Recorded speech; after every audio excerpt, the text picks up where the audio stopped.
السلام علیکم ورحمۃ اللہ۔ ذی الحج کا مہینہ شروع ہو چکا ہے اور ذی الحج کی شروع کے 10 دنوں میں یعنی یکم ذی الحج سے لے کر 10 تاریخ تک تکبیرات پڑھنے کی بہت زیادہ فضیلت ہے، اور 9 ذی الحج سے لے کر 13 ذی الحج تک یعنی 9 ذی الحج کی فجر سے لے کر 13 ذی الحج کی عصر تک تکبیرات ہر نماز کے بعد پڑھنا واجب ہے یعنی اس کو چھوڑنا گناہ ہے، ٹھیک ہے۔ تکبیرات ہم ایک بار تجوید کے ساتھ پڑھ لیتے ہیں، پھر آگے اس کی تھوڑی سی فضیلت بتاؤں گی۔ بسم اللہ الرحمن الرحیم۔ اللہ اکبر اللہ اکبر اللہ اکبر،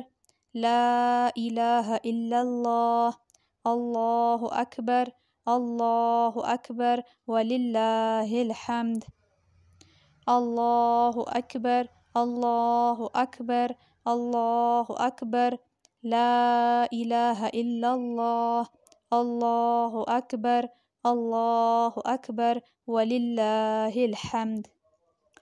نبی کریم صلی اللہ علیہ وآلہ وسلم نے فرمایا کہ اگر کوئی شخص روڈ کے کنارے پہ بیٹھا ہو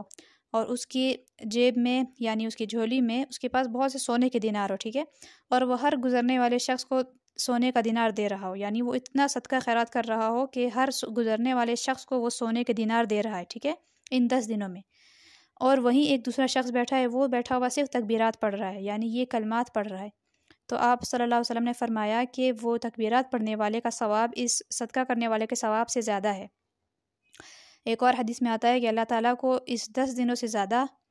ان 10 دنوں میں کیے ہوئے اعمال سے زیادہ کوئی اعمال محبوب نہیں، یعنی ان 10 دنوں میں جو اعمال کیے جاتے ہیں وہ اللہ تعالیٰ کو بہت زیادہ محبوب ہے۔ تو ہمیں چاہیے کہ ہم یکم سے آج سے لے کر تکبیرات پڑھنا شروع کریں۔ اگر ہم فارغ بیٹھے ہوئے ہیں، سفر کر رہے ہیں، چل رہے ہیں، کوئی کام کر رہے ہیں، تو ہم تکبیرات پڑھتے رہیں، ٹھیک ہے۔ ہم کسی سے باتیں کرنے، مجلسیں کرنے کے بجائے، باتیں کرنے کے بجائے ہم بیٹھ کے تکبیرات پڑھیں، اپنی زبان کو ہر وقت اللہ تعالیٰ کے ذکر سے تر رکھے، تو اپنا ایک سیکنڈ جو ہے، ایک سیکنڈ اللہ تعالیٰ کی تکبیرات اور اللہ تعالیٰ کی حمد و ثنا میں جو ہے گزارے، ٹھیک ہے۔ اس کی جگہ آپ تیسرا کلمہ بھی پڑھ سکتے ہیں، سبحان اللہ والحمد للہ ولا الہ الا اللہ واللہ اکبر ولا حول ولا قوة الا باللہ العلی العظیم۔ آپ تیسرا کلمہ پڑھیے، آپ سبحان اللہ کی تسبیح کیجیے، آپ الحمد للہ کی تسبیح کیجیے، آپ اللہ اکبر کی تسبیح کیجیے، آپ لا الہ الا اللہ کی تسبیح کیجیے، کچھ بھی پڑھتے رہیے، درود شریف کی کثرت کیجیے، کچھ بھی پڑھتے رہیے، نوافل کی کثرت کیجیے، روزے رکھیے،